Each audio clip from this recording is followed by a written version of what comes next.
Vou entrar essa mão aqui, ó, debaixo da perna dele, e o outro joelho vai abrir, ó. Tá trazendo o joelho, a perna dele, o corpo dele todo pro lado desse joelho, tá? Essa perna aqui, com esse braço, tá? Eu não preciso botar no chão, permaneço aqui, ó. Tá?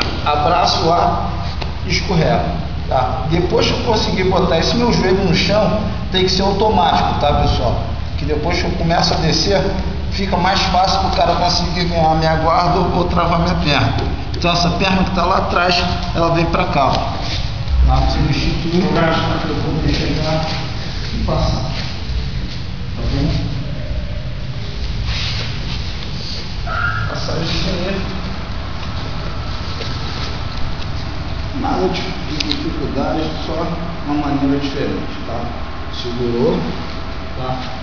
Abri, afasta, levantei o joelho, tá bom? Levantei, dei o braço. Quando eu começar a ganhar o braço, eu começo a cair para a lateral, ó. Meu joelho abre, tá? Tocou no chão, tá?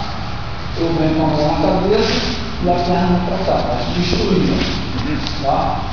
Substituiu, eu levanto o joelho, passo, tá? Depois que eu passo, aí sim, a minha mão vem aqui pro chão. Tá? Tenta cruzar lá as pernas no céu.